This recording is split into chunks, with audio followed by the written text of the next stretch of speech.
don't want to go back to America, but you need to do something for us." That was the line. No yelling, no tears, no theatrics. Just a woman sitting next to her husband on a reunion stage saying out loud what she'd been whispering to herself for years. And in that one moment, the room got quiet in a way that wasn't peaceful. It was the kind of quiet where you notice the absence. Sumit didn't argue. He didn't reach for her hand. He didn't even make eye contact. He sat still. And that stillness said more than any speech ever could. Welcome to reality sport. I'm Oliva. And if you've ever seen a breakup coming from 10 feet away and still felt shocked when it hits, this episode is going to leave a mark. Subscribe if you think love without backbone isn't love that lasts. And tell me in the comments, was this the moment you knew Jenny was done? See, a lot of couples break loud. Plates, fights, shouting, ultimatums.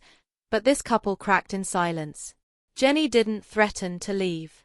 She reminded him gently that she already left everything once. Her home, her country, her career, her comfort. And now all she's asking is that something changes. Not everything, not immediately, just some sign that her life, this marriage won't be stuck in neutral forever. To everyone else on that tell-all couch, it's clear what she means. If he doesn't move, she will. But to submit, that boundary doesn't feel like a request. It lands like a warning. His response, absolute freeze, blank face, eyes down, and instead of stepping up, he falls into the same pattern all over again. Avoidance dressed as calm. And it forces a brutal question. If your partner says they can't survive like this and your instinct is to stay still, are you protecting the relationship or protecting yourself? Because we've heard it from him before. Jenny is his world, his everything. The woman he defied his entire culture for. But when it counts, that love does something strange. It disappears behind excuses and tradition. He doesn't fight for her. He doesn't reach across the couch. He doesn't ask what she needs. He just waits. Like discomfort is a storm. That will pass if you keep the windows closed. But storms like this don't blow over. They grow roots inside the silence. You know something's off when needing space sounds like a threat. But staying stuck is treated like loyalty, and that's the gut punch. Jenny doesn't ask to be prioritized above his family. She asks to be seen next to them, to not be the silent shadow in a home that doesn't feel like hers. But every time she reaches, Sumit folds into stillness. No anger, no panic, no promise, just a man confused why she's drowning when he refuses to lift her out. He claims to love her with all his heart. But if love can't move, can it even protect? Or is it so scared of rocking the boat that it will let the ship sink rather than choose a direction? The scene ends with no answers, no decision, just the same silence that started all of this years ago. But now there's a crack in the middle of it. And this time, Jenny's not reaching across to hold it together. What exactly is Sumit protecting? His parents or his own comfort? From the outside, it looked like progress. After years of hiding, fighting, and waiting for cultural approval, Sumi and Jenny finally moved in with his parents. No more secrets, no more ultimatums, just one big blended family under one roof. But behind that so-called milestone was a prison neither of them would admit out loud until now. The truth. Jenny wasn't living in a home. She was surviving in a room. One room. Her entire world reduced to 4 walls, one bed, and silence. No privacy, no intimacy, no space to argue, laugh, or even cry without an audience. Every emotion she had was swallowed before it could land. She couldn't speak freely, couldn't breathe fully, couldn't feel married even while wearing the title. She cooked with the family. She smiled during meals. But she was always separate, a tolerated guest in her own life. And the day stretched long and silent with Sumit gone most hours, his parents in the shared spaces, and Jenny staring at her phone, waiting for time to pass. This is what peace looked like, not harmony, just less noise. In his mind, avoiding conflict meant creating calm. But all he really created was distance. Sumit told her they were finally accepted. He told her his parents had softened. He told her their love could thrive now that the war was over. But how accepting is a house where your wife won't leave the bedroom? How loving is a home where your partner feels invisible? But here's what nobody on that stage wanted to admit. This was never just about going back to America. It wasn't about geography. It wasn't about visas. It wasn't even about culture anymore. It was about movement. Jenny wasn't asking for a plane ticket.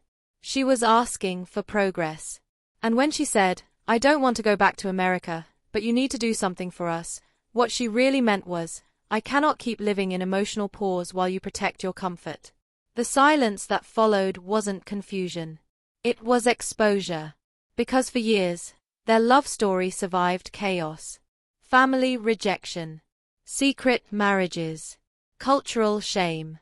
Public criticism. They fought through all of it. But what they never learned how to fight was stillness. And stillness is what finally broke them. Sumit has always believed that if he waits long enough, problems shrink. That tension fades. That emotions cool down. But Jenny doesn't need cool air anymore. She needs action. She left her entire life behind once. Sold her belongings. Said goodbye to familiarity. Took a leap most people her age would never risk. And she did it for love. Not temporary love. Not fantasy love. Real, everyday, build a life together love. What she got instead was a room. One room inside a house that never truly felt like hers. Imagine being married but feeling like a guest. Imagine lowering your voice in your own relationship. Imagine watching your husband walk freely through a home where you measure every step. That isn't partnership. That's survival. And survival gets exhausting when you thought you were choosing stability. The cameras didn't need dramatic music. They didn't need shouting. The tension was in what didn't happen. He didn't reassure her. He didn't lean in. He didn't say, "I hear you." He froze. And when a man freezes instead of fighting for you, that's not calmness. That's fear disguised as peace. The question is simple. If the woman you claim is your world says she can't keep living like this, and you respond with silence, who are you protecting? Her. Or yourself? Because love that refuses to move eventually becomes love that traps. And Jenny finally reached the point where staying felt heavier than leaving. This wasn't an explosion. It was erosion. Years of compromise. Years of waiting for approval. Years of hoping tomorrow would feel different than yesterday. But tomorrow kept looking the same. And the scariest part? Sumit probably believes he's still trying. In his mind, bringing her into the family home was progress. Sharing space was compromise. Peace over conflict was maturity. But peace without equality isn't peace. It's control without noise. Jenny doesn't want to replace his parents. She doesn't want to win some cultural war. She wants to exist in her own marriage without shrinking. She wants to wake up and feel chosen actively, not historically. And that's the shift.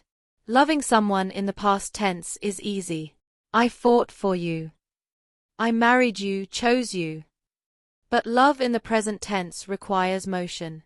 I am choosing you. I'm standing with you. I am building with you. That's what she's asking for. Not rebellion. Not drama. Direction. And when he couldn't give even a hint of direction on that stage, something inside her recalibrated. You could see it. The way her voice stayed steady. The way her face didn't crumble. This wasn't a threat. This was acceptance. Acceptance that if he cannot step forward, she will. Because at some point, protecting someone else's comfort becomes self-betrayal. And Jenny is tired of betraying herself for a love that stands still. The reunion didn't end with fireworks. It ended with a question hanging in the air. And that's where the real shift begins, not in shouting, not in ultimatums, but in awareness. Because once a woman realizes she has been shrinking to fit inside someone else's comfort zone, she can't unsee it. Jenny sat on that stage looking calm, but calm doesn't mean safe. Calm can mean finished. For years she defended him. She justified the delays. She explained the cultural pressure. She absorbed the embarrassment. She told herself love takes time, love takes patience, love takes sacrifice. But love is not supposed to feel like solitary confinement. When they moved into his parents' house, it was framed as progress. A breakthrough. A sign that the war was finally over. But what nobody acknowledged was that peace negotiated without equality isn't peace, it's probation. Jenny wasn't stepping into a shared home. She was stepping into his parents' territory under unspoken rules. Respect the hierarchy. Don't disrupt the balance. Don't demand too much. Be grateful. Grateful for tolerance. Grateful for space. Grateful for being allowed. That word alone says everything. Allowed. A wife should not feel allowed in her own marriage. She should feel secure. And security doesn't come from avoiding conflict. It comes from standing beside your partner when conflict arrives. But every time tension rises, Sumit retreats into stillness. He calls it staying calm. He calls it keeping peace. But peace that costs your partner their voice is not peace. It's silence enforced by fear. The hardest part is that he probably doesn't see himself as the villain. In his mind, he has already sacrificed so much. He defied his parents once. He chose her publicly. He endured criticism. He believes that should count forever. But love doesn't survive on past bravery. It survives on present courage. And present courage was exactly what was missing on that couch. When she said something has to change, that was an invitation. Not an attack. An invitation to step up. To say we'll find a solution. To say I won't let you feel alone in this house. To say I choose us actively, not historically. Instead, he froze. And freezing communicates something powerful. It says I'm more afraid of disrupting my comfort than I am of losing you. That realization changes everything. Because once a woman understands she's fighting alone inside a marriage, she stops fighting for two. She starts preparing for one. There was a time when Jenny would have filled the silence.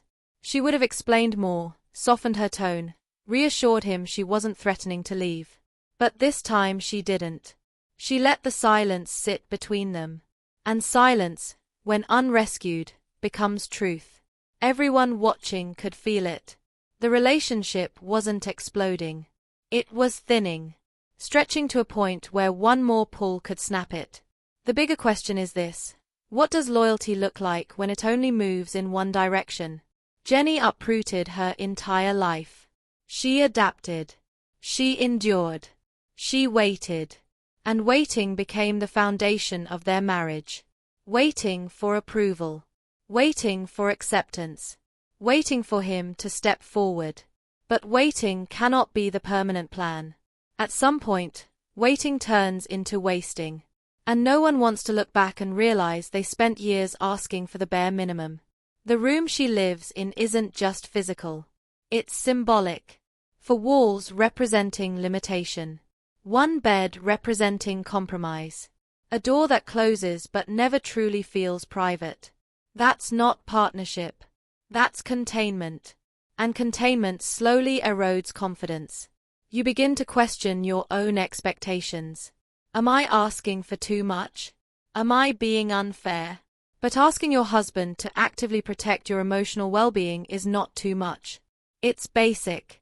The most telling detail wasn't what he said. It was what he didn't say. He didn't promise change. He didn't suggest moving out. He didn't outline a plan. And without a plan, love becomes a loop. Same argument. Same silence. Same unresolved tension recycled in different rooms. Jenny's tone held something new though. Not desperation. Not pleading. Clarity. The kind of clarity that comes after years of hoping someone will finally understand without you having to beg. And clarity is dangerous for a stagnant relationship. Because clarity leads to decisions. And decisions end comfort. If Sumit believed the biggest threat to their marriage was his parents' disapproval, he was wrong. The biggest threat is inertia. Relationships don't die from one dramatic fight. They die from accumulated inaction. From conversations that end without movement. From promises that never materialize. From comfort prioritized over connection. The silence on that stage wasn't empty. It was loaded. Loaded with years of postponed growth. Loaded with moments she swallowed her frustration to keep things steady. But steady isn't the same as strong. A boat can stay still in the harbor and still be rotting underneath. The audience may have expected tears. Instead, they saw composure. And composure is scarier than chaos. Because composure means she's already processed the pain. She's no longer reacting emotionally. She's evaluating logically. And logic doesn't stay in unhappy environments forever.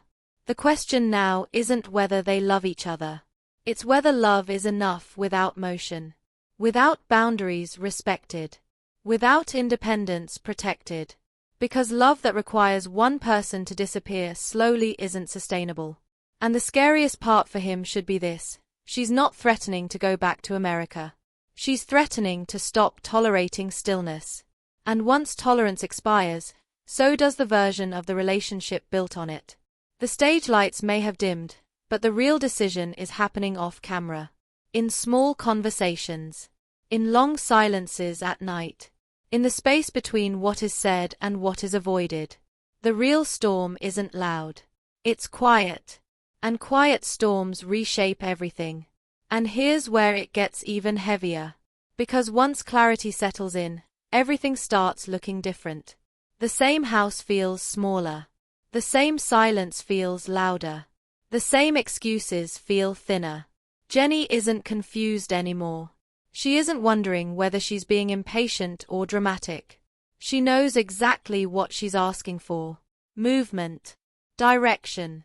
A sign that this marriage is alive and not just surviving on habit. The hardest truth in long relationships is realizing that love alone doesn't guarantee growth. You can love someone deeply and still be stuck with them. And being stuck is not the same as being secure. For years, Jenny convinced herself that endurance was strength. That if she just held on long enough, the situation would evolve naturally. But evolution requires effort. It requires risk. And risk is something Sumit avoids like it's a threat to stability. The irony is brutal. He once risked everything to marry her. He defied expectations. He chose her publicly. That was the bold chapter of their story.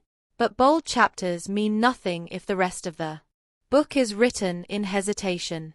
What Jenny is reacting to now isn't just the present. It's the pattern.